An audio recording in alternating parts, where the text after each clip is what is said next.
Hello dear students, ये class 12th का chapter number 5 है जिसका नाम है principle of inheritance and variation.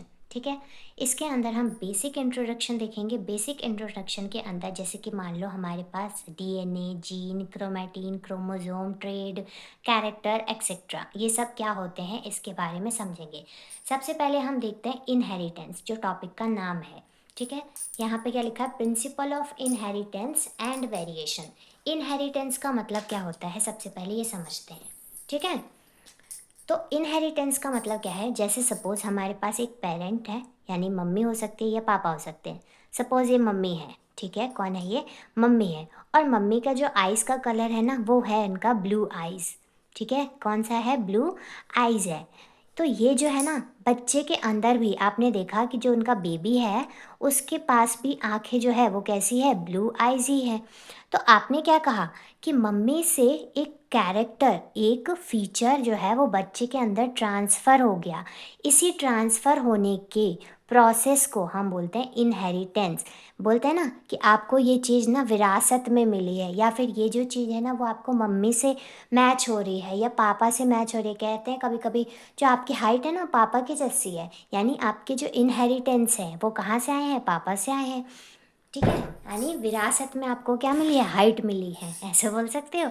ऐसे बोलना कि मुझे तो ज़मीन चाहिए, नहीं नहीं, हाइट भी चलेगी, है ना, आजकल हाइट मिलना भी एक तरह से विरासत ही है। तो इनहेरिटेंस क्या हुआ समझे, इनहेरिटेंस का मतलब हुआ ट्रांसफ़र ऑफ फीचर्स और कैरेक्टर, ट्रांसफ़र ऑफ फीचर्स और character from parents to their offspring, parents to their offspring, यानी मम्मी पापा से जब कोई कैरेक्टर, कोई फीचर बच्चे में ट्रांसफ़र होता है, इस प्रोसेस को क्या बोलते हैं, इनहेरिटेंस बोलते हैं। ठीक है, नेक्स्ट जो टर्म है आपको दिख रहा होगा, वेरिएशन। ठीक है, वेरिएशन का मतलब क्या होता है, चेंज। जैसे सपोज़ मान लो मैंने बोला तो कि आपकी मम्मी से पापा से मैच हो रहा है, लेकिन क्या आप पूरी तरह मम्मी के जैसे दिखते हो, या क्या आप पूरी तरह पापा के जैसे दिखते हो, नहीं। आप क्या है, थोड़े से मम्मी के जैसे, थोड़े से पापा के जैसे।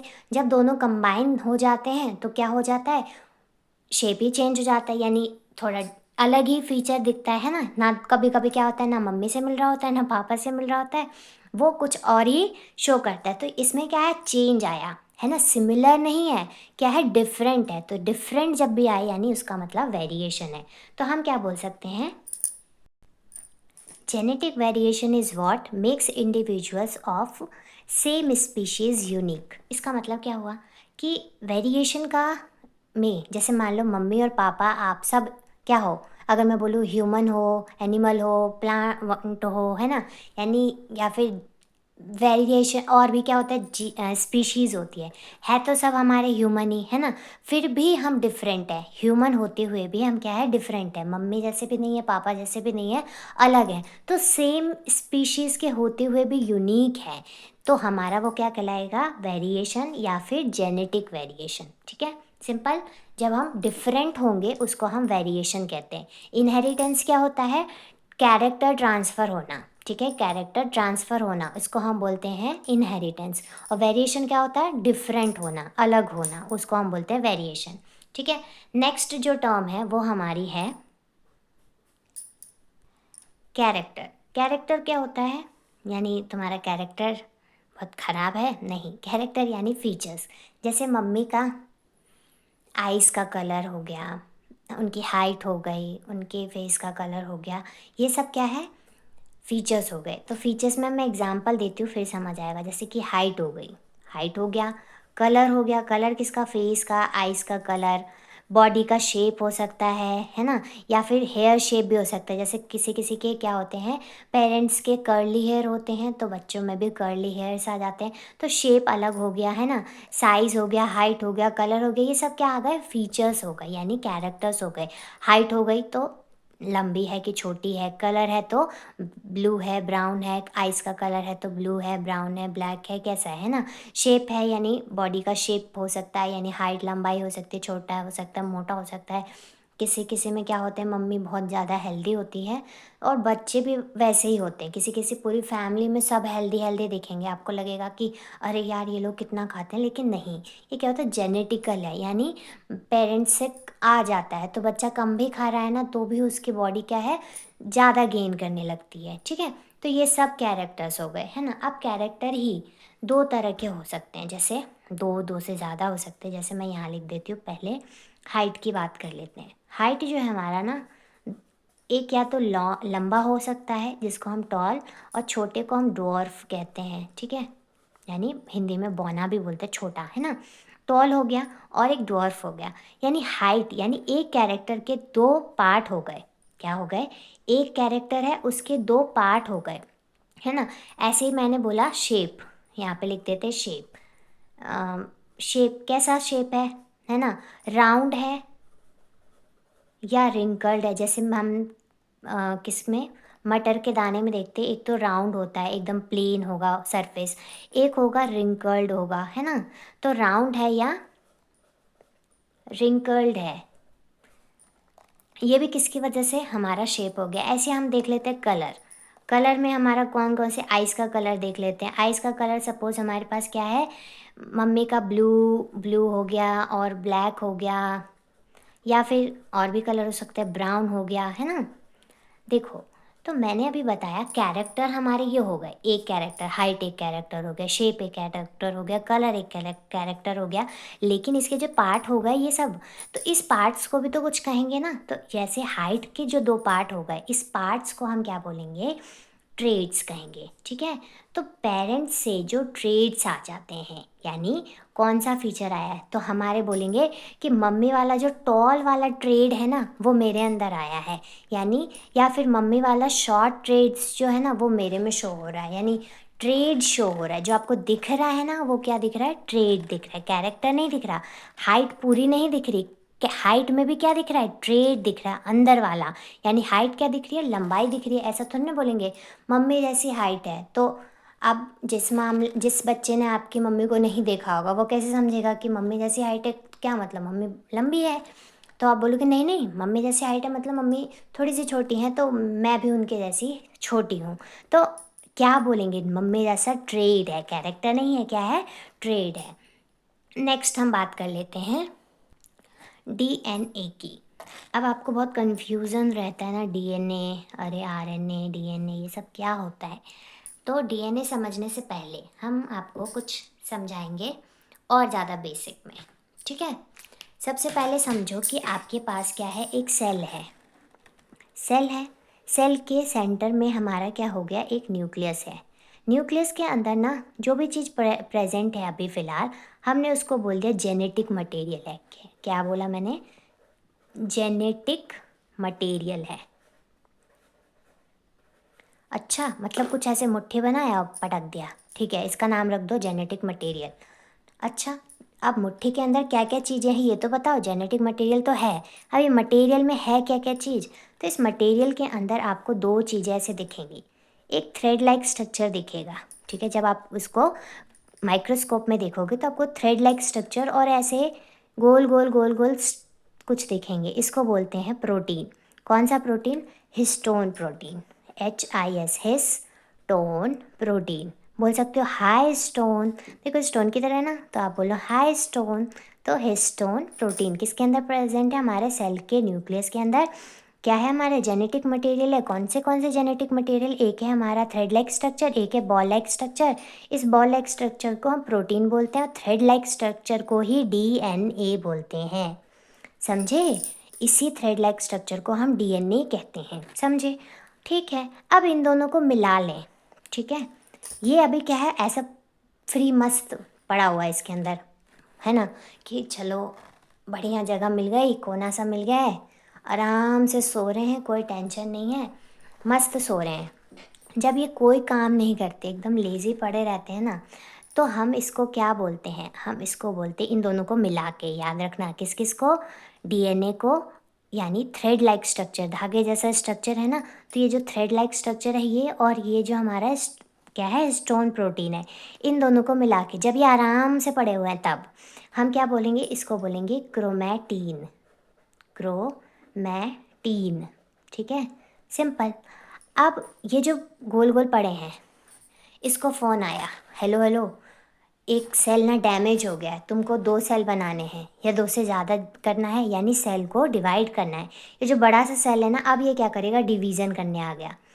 अब बेचारा एक से क्या बनेगा, 2 बनाएगा, है ना, 2 से फिर ऐसे 4। तो जब ये सेल डिवीज़न का टाइम है, क्या बोलेंगे, ड्यूरिंग सेल डिवीज़न। तो ये जो है ना आपके हिस्टोन प्रोटीन, ये ऐसे बॉल जैसा पड़ा हुआ है और ये धागे जैसा है। तो ये क्या करता है, बोलते हैं अच्छा, लेकिन उसके लिए तो ताकत चाहिए, तो चलो हम दोनों मिल जाते हैं, तभी तो हम क्या कर पाएंगे, इस सेल को 2 पार्ट में तोड़ पाएंगे। तो अच्छा, इन दोनों ने क्या किया, मिल के काम किया, ठीक है, मिल के काम किया। और ये जो हिस्टोन प्रोटीन है, इसके ऊपर ये जो धागा बना हुआ है वो ऐसे क्या करता है, लिपट जाता है और साथ में कंबाइन हो जाता है। अब ये कंबाइन होने के बाद इसका एक नाम अलग पड़ गया, इसको हमने नाम बदल दिया, क्रोमोजोम्स कह दिया। क्या बोल दिया, क्रोमोजोम्स, ठीक है। तो अब आप मुझे बताएंगे कि एक सेल के अंदर कितने क्रोमोसोम्स होते हैं, एक सेल के अंदर कितने क्रोमोसोम होते हैं। देखो, हमारी बॉडी जो है ना, पूरी की पूरी सेल से ही बनी है। अगर मैं नाखून से लेके बाल तक कुछ किसी भी पार्ट को ले लूँ, तो वो सब किससे बनी है, इसी सेल से मिलके बनी है। और सेल के अंदर न्यूक्लियस होगा, न्यूक्लियस के अंदर हमारा जेनेटिक मटेरियल होगा, जेनेटिक मटेरियल में हमारा डीएनए होगा, हिस्टोन प्रोटीन होगा।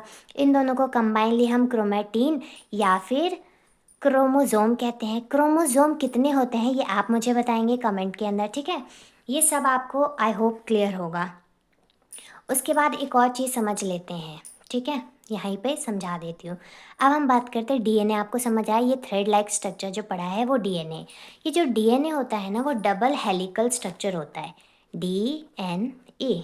क्या है ये हमारा, आप कमेंट के अंदर सबसे पहले एक तो क्रोमोसोम के नंबर बताएंगे कि कितने क्रोमोसोम है, और साथ में डीएनए के फुल फॉर्म भी बताएंगे। होता तो है वैसे deoxy ribo nucleic acid, but इसकी स्पेलिंग आप लिख के बताएंगे, ठीक है, डीऑक्सी राइबो न्यूक्लिक एसिड की। आप देखो, डीएनए जो है ना वो डबल हेलिकल स्ट्रक्चर होता है, ये क्या बोल दिया, ये जो है ना वो कुछ इस तरह से दिखता है, ठीक है, ऐसे लहराती हुई एक हीरोइन है, इसलिए इसको बोलते हैं डबल हेलिकल स्ट्रक्चर। एक हीरोइन है, लहरा रही हैं, इसके अंदर कुछ ऐसे डब्बे डब्बे कंपार्टमेंट्स बने रहते हैं। अगर आप डीएनए का स्ट्रक्चर देखो कभी तो, है ना, तो आपको ऐसे डबल हेलिकल स्ट्रक्चर दिखेगा, उसके अंदर ऐसे सीढ़ियाँ जैसी बनी होंगी, बन गई। अब एक सीढ़ी जो है ना, ये एक जो कंपार्टमेंट है वो क्या शो करता है, इसको ही जीन बोलते हैं, ठीक है। एक जो कंपार्टमेंट है ये हमारा जीन है, ठीक है। अब ये जीन ही डिसाइड करता है, ये जीन जो है ना यही डिसाइड करेगा कि आपका जो कलर है वो कैसा होगा, आपके जो हेयर हैं वो कैसे होंगे, आपकी जो हाइट है वो कैसी होगी। मतलब सबका कंट्रोल जो है ना इसके हाथ में है, इसका जो मन करेगा वही करेगा। अगर आपसे कोई बोले ना कि आपकी हाइट छोटी है, आप काले दिखते हो, तो बोल देना मेरी कोई गलती नहीं है, जाके चुपचाप मेरे जीन से बात करो। तो वो भी कंफ्यूज हो जाएगा कि अरे जीन से बात करो, तो बोल देना हाँ कि मेरी कोई गलती नहीं है, मेरे जीन्स ने यही किया, मुझे काला बनाया तो मैं क्या करूँ, अब मुझे मेरा रंग पसंद है, ठीक है, मेरी हाइट मुझको पसंद है, मेरी गलती नहीं है, मैंने तो कुछ नहीं किया, मैंने तो नहीं बोला अपने शरीर को कि देखो पूरी दुनिया लंबी है तो तुम दुनिया की तरह क्यों बनोगे, तुम छोटे ही रहो, नहीं बोला ना। तो किसने बोला, जीन ने बोला। अब ये जीन डिसाइड कर रहा है क्या, हमारे कैरेक्टर। अब देखो, मैंने थोड़ी देर पहले आपको एक हाइट की बात बताई थी, एक बहुत इंपॉर्टेंट बात बताई थी जो आप भूल चुके हो, नहीं भूले ना, वेरी गुड। अरे हाइट, एच फॉर हाइट, हमारे पास कितने हाइट है, कितनी हाइट है, अरे सिंपल सा बताया तो था, टॉल और एक शॉर्ट या ड्वार्फ भी बोल सकते हैं हम, यानी छोटा बड़ा, है ना।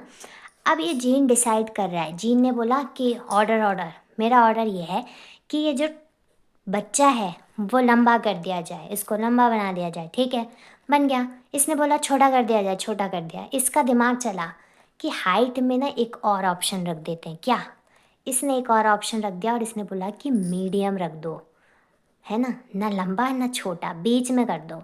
घर में हर तरह के लोग होने चाहिए ना, एक लंबे हैं एक छोटे हैं, तो एक मीडियम भी तो हो। मीडियम को क्यों छोड़ें, तो हम एक बीच बीच में रख देते ताकि दुनिया उसको कुछ ना बोले, ना ये बोले कि तुम बहुत लंबे हो ना तुम छोटे हो, क्या बोल दे उसको, मीडियम साइज़ के हो जाओ, मीडियम हो गए। तो अब ये जो है ना, ये किसने डिसाइड किया, जीन्स ने।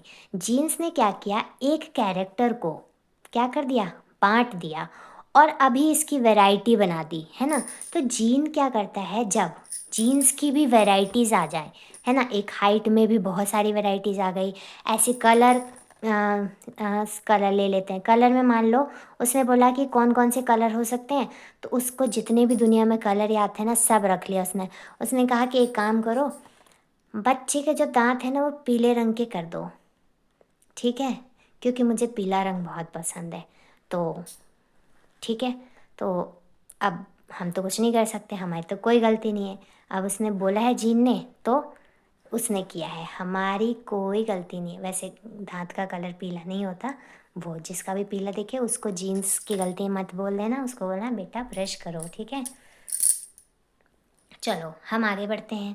तो ये कलर वगैरह तो यानी जीन की क्या हो गए, और भी वैरायटीज़ हो गए, हाइट कलर ये सब है ना, जीन्स ने डिसाइड कर लिया बहुत सारी वैरायटीज़। तो varieties of genes is called alleles, यहाँ लिख दूँ, वैरायटीज़ ऑफ जीन्स, ये जो जीन्स है इसकी भी वैरायटीज़ आ गई, तो हम इसको क्या बोलेंगे, एलील्स कहेंगे, ठीक है। एलील्स क्या होता है हमारा, varieties of genes, varieties of genes, ठीक है। हाँ, अब देखो समझाती हूँ एक और तरीके से। जैसे मैंने हाइट बोला, अब आप देखेंगे हाइट में जो टी है ना, और एक और टी ले लेते हैं, यहाँ पे हमारे पास दो टी हैं, एक छोटा। अब इसके पास ना ऐसे दो क्या है, ये ट्रेड्स हो गए, ये हमारे क्या है, एक कौन सा ट्रेड है, टॉल, और एक कौन सा ट्रेड है, शॉर्ट, ये दोनों ट्रेड हैं। और इसके अंदर जो ऐसे दो छोटे छोटे दिख रहे हैं ना आपको, ये हमारे एलील्स हैं, ठीक है। इसके पास हमारे पास दो एलील्स है, कौन से, टॉल टीटी वाले, और इधर कितने टॉल हैं, टीटी वाले। अब मैंने बोला एक मीडियम बच्चा भी होगा जिसके पास भी एक कैपिटल टी है और एक उसके पास छोटा टी है, क्योंकि दोनों से मिलके बना है ना, तो मीडियम बच्चा है, तो हमने कहा एक ये है। तो मैंने बोला इसके पास कितने एलील्स है, तो आप बोलोगे दो, एक हमारा कैपिटल टी, एक हमारा छोटा टी। अब ये दोनों में कौन स्ट्रांग हुआ, है ना। तो देखो हमेशा ना बड़ा जो ताकतवर होता है ना वही स्ट्रांग कहलाता है, भले ही नाम के लिए, लेकिन तो भी मान लेते हैं क्या है हमारे पास, टॉल कौन है, बड़ा जो है ना वो क्या है, डोमिनेंट कहलाता है, ठीक है। और जो छोटा होता है ना वो रेसेसिव कहलाता है। इसका मतलब क्या हुआ कि कैरेक्टर ज़्यादा किसकी वजह से शो होंगे, टॉल की वजह से। कैसे, चलो समझाते हैं। एक टी है, एक टी है, और एक छोटा टी है, एक छोटा टी है। अगर मान लो बच्चा जो है वो छोटे टी की वजह से शो होता, तो छोटा जो प्लांट है या बच्चा है वो इतना सा है, और छोटे की वजह से ये हमारा, ये मान लो ये स्ट्रांग है, इसने बोला कि देखो ले भाई कितना भी बड़ा हो जाए मेरी ही चलेगी, ठीक है, छोटा मतलब छोटा, तो बच्चा क्या हो गया, पेरेंट्स से भी ज़्यादा छोटा हो गया, है ना। तो स्ट्रांग कौन कहलाएगा तब, छोटा टी कहलाना चाहिए। लेकिन क्या हुआ, बच्चा मीडियम साइज़ का है, इसका मतलब छोटे वाले से थोड़ा बड़ा होगा तभी तो मीडियम में आया ना, इससे थोड़ा छोटा हुआ, इससे थोड़ा बड़ा हुआ, यानी बढ़ाए, छोटा नहीं हुआ, ये बड़ा है। तो बढ़ने की वजह से हम क्या बोलेंगे कि कौन, इसने हाइट ज़्यादा दे दी। अब छोटे ने तो हाइट दी नहीं होगी, किसने हाइट दी है, बड़े वाले ने। तो डोमिनेंट कौन कहलाएगा, यानी दबदबा किसका बना रहेगा, हमारा बड़े वाले टी का। और ये है क्या, छोटा वाला रेसेसिव है, यानी इसको कैसे चलना पड़ेगा, जो बड़े भैया बोलेंगे हम वही करेंगे, ठीक है। आई होप कि आपको समझ आया है। अगर आपको कुछ समझ नहीं आया तो कमेंट में पूछ सकते हैं।